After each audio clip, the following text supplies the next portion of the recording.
அதிவேக சூறாவளி புயல் வேக கார் ரேஸ். முதல் பரிசு இத்தனை கோடியா? Newly launched Vivo V40 series now available at Purvika. Visit your nearby Purvika showroom. Hindustan College of Arts and Science, Chennai. 100% merit scholarship available. Admissions open. 240 கோடி ரூபாய் செலவில் தயாரான தெற்காசியாவின் மிகப்பெரிய ஸ்ட்ரீட் சர்க்கியூட். பரபரப்பான சாலையில் பறக்க காத்திருக்கும் ஃபார்முலா பந்தய கார்கள். 220 கிலோமீட்டர் வேகத்தால் எகிரப்போகும் பார்வையாளர்களின் இதய துடிப்பு. 3.7 கிலோமீட்டர் முந்த போகும் கார்கள், மிரளப்போகும் கண்கள்.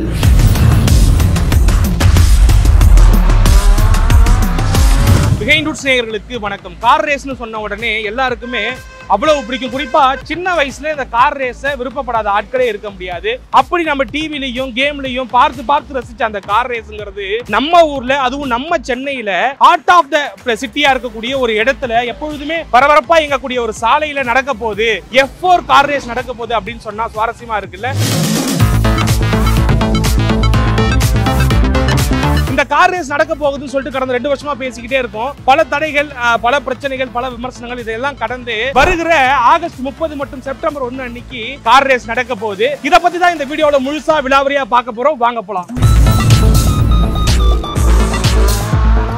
நம்ம தொடக்கத்தில் குறிப்பிட்ட மாதிரி கடந்த ஆண்டே போட்டிகள் நடைபெறுவதாக இருந்துச்சு.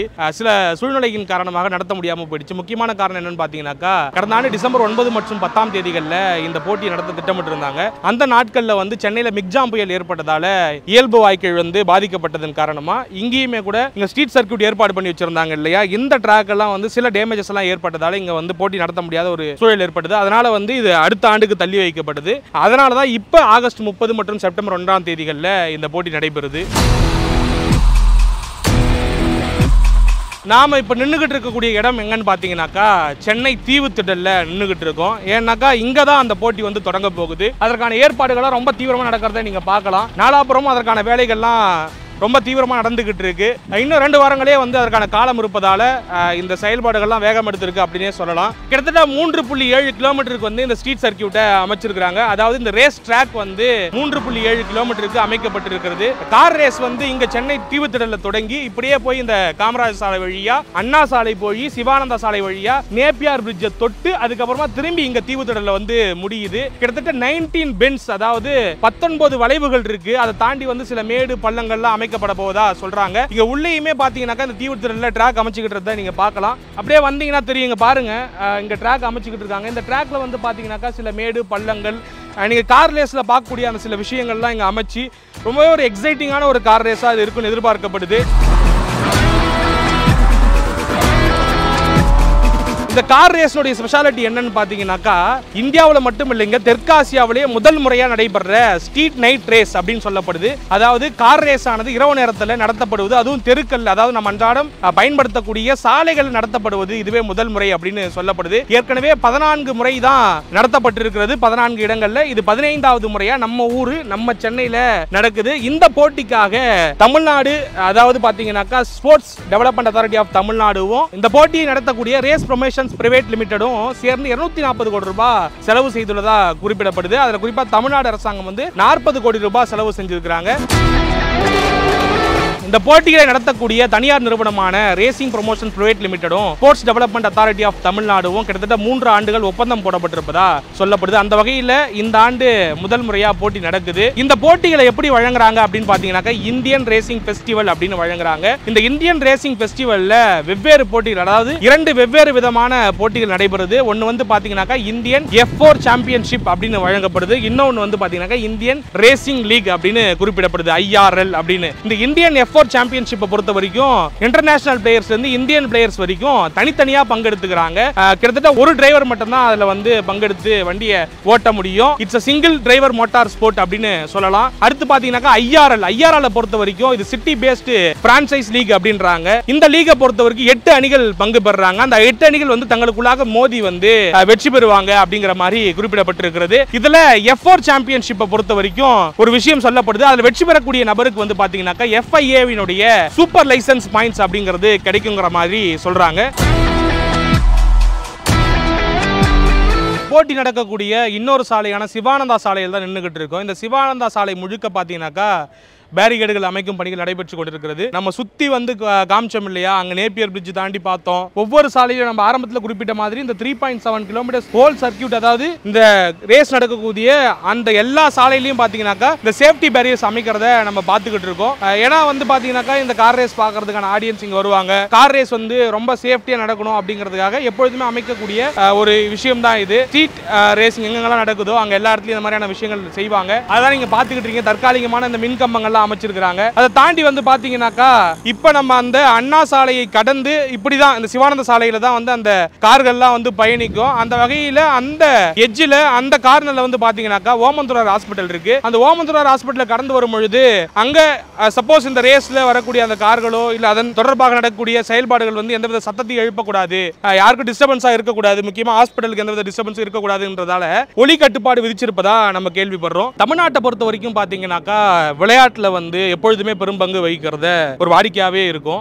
நீங்க நிறைய விடயங்களை பார்க்கலாம். எந்த ஒரு விளையாட்டாக இருந்தாலும் அது கிரிக்கெட்டா இருக்கட்டும் இல்ல சமீபத்தில் நடந்த ஒலிம்பிக்கா இருக்கட்டும், பல்வேறு போட்டிகளில் வந்து தமிழ்நாடு வந்து தன்னுடைய பங்களிப்பை வந்து கொடுத்துக்கிட்டே இருக்கும். அந்த வகையில் மோட்டார் ஸ்போர்ட்லயுமே வந்து பல வீரர்களை உருவாக்கி இருக்கு அப்படிங்கிற யதார்த்தத்தை நம்ம பார்க்கிறோம். அந்த வகையில் யார் யாரெல்லாம் வந்து மோட்டார் ஸ்போர்ட்ல தமிழகத்துல இருந்து போய் பங்கெடுத்திருக்காங்க அப்படின்னு பார்க்கும் பொழுது நம்ம எல்லாருக்குமே தெரியும், நரேன் கார்த்திகேயன் ரொம்ப பரிச்சயமான ஒரு நபர். இந்தியாவிலிருந்து முதல் முறையாக ஒருத்தர் வந்து F1 ரேஸ்ல போய் பங்கெடுத்தாருன்னா அது நரேன் கார்த்திகேயன் தான். ஒரு சிங்கிள் டிரைவர் மோட்டார் ஸ்போர்ட்ல போயிட்டு அதுவும் F1 ரேஸ்ல போயிட்டு ஒரு சுப்பீரியரான ஒரு ஸ்போர்ட், அதுல அப்படியான ஒரு விஷயத்துல வந்து ஒரு பங்கெடுத்திருக்காரு. தமிழ்நாட்டுல இருந்து ஒருத்தர் கோயம்புத்தூர்காரர் அப்படின்னும் போது உள்ளபடியே பெருமை. அதே மாதிரி பாத்தீங்கன்னா அவங்க எல்லாருக்கும் தெரியும், நடிகர் அஜித் குமார் வந்து ஒரு பக்கம் ஆக்டரா இருந்தாலும் கூட இன்னொரு பக்கம் கார் ரேசர் அப்படிங்கிற அடையாளத்தை அவர் எப்பொழுதுமே சுமந்து கொண்டிருந்திருக்கார். அவர் என்னெல்லாம் வந்து பங்கெடுத்திருக்காரு அப்படின்னு கேட்டீங்கன்னாக்கா ஃபார்முலாவிலே வந்து பாத்தீங்கன்னா BMW சாம்பியன்ஷிப் போட்டியில கலந்துகிட்டு இருந்திருக்காரு. ஃபார்முலா 2ல வந்து 2 இந்திய வீரர்களோடு சேர்ந்து இவருமே வந்து ஒரு டீமா வந்து பங்கெடுத்துக்கிட்டு இருந்திருக்காரு.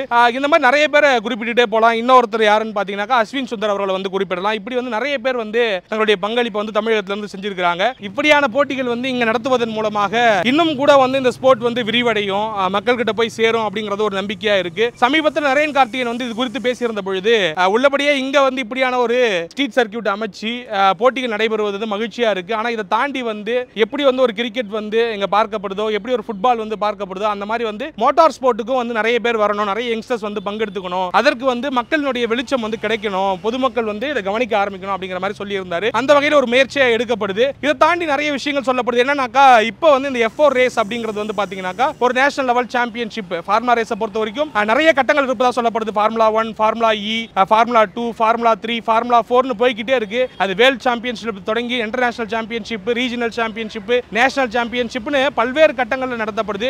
இதுல சுப்பீரியரான சில விஷயங்கள் இருக்கு. ஃபார்முலா 1ங்கிறது வந்து வேர்ல்ட் சாம்பியன்ஷிப், அதாவது பாத்தீங்கன்னாக்கா உலக நாடுகளில் இருக்கக்கூடிய முக்கியமான வீரர்கள் பங்கெடுக்கக்கூடிய ஒரு போட்டியா இருக்கக்கூடிய சூழல்ல இது ஒரு நேஷனல் சாம்பியன்ஷிப் அளவுக்கு இருந்தாலுமே கூட இங்க F4 சாம்பியன்ஷிப் அப்படிங்கிறது நடைபெற போதான் உங்ககிட்ட ஏற்கனவே சொல்லியிருந்தா. அதுல 12 பேர் வந்து பங்கெடுக்க போறாங்க. இன்டர்நேஷனல் பிளேயர்ஸ் வந்து இங்க பங்கெடுப்பதன் மூலமாக உண்மையிலே கார் ரேஸ்க்கு நிறைய கிரேஸ் இருக்கக்கூடிய பல நாடுகள் இருக்கு இல்லையா, அவங்களுடைய நாட்டில இருந்து வந்து இங்க யாராவது பங்கெடுத்துக்கு வந்தாங்கன்னா நிச்சயமாக வெளிநாட்டில இருந்து இங்க ரசிகர்கள் வந்து பார்க்கக்கூடியதற்கான நிறைய வாய்ப்புகள் இருக்கு. அப்படி வரக்கூடியவர்கள் வந்து இங்க வந்து இப்படியான ஒரு விஷயத்தை எக்ஸ்பீரியன்ஸ் பண்ணிட்டு வெளியில போனாங்கன்னாக்கா இங்க டூரிசம் வளர்வதற்கான வாய்ப்புகள் மறைமுகமா இருக்கு அப்படிங்கிற மாதிரியான கருத்தும் வந்து சொல்லப்படுது. இப்படி பல விஷயங்கள் வந்து இந்த கார் ரேஸை சுத்தி பேசப்பட்டு கொண்டே இருக்கிறது. இந்த கார் ரேஸ்ல பயன்படுத்தக்கூடிய கார் என்னன்னு பாத்தீங்கன்னாக்கா குறிப்பா அந்த F4 சாம்பியன்ஷிப்ல பயன்படுத்த போற car FIA ஹோமோலோகேட்டட் Gen 2 Michael F4 car அப்படிங்கிற கார் தான் பயன்படுத்த போறாங்க. இது ஏற்கனவே பிரெஞ்சு F4 சாம்பியன்ஷிப்ல பயன்படுத்தி இருக்காங்க.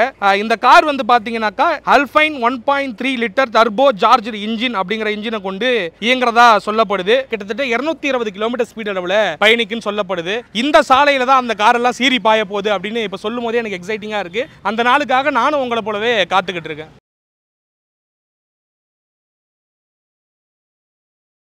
Newly launched Vivo V40 series now available at Purvika. Visit your nearby Purvika showroom. Hindustan College of Arts and Science, Chennai. 100% merit scholarship available. Admissions open.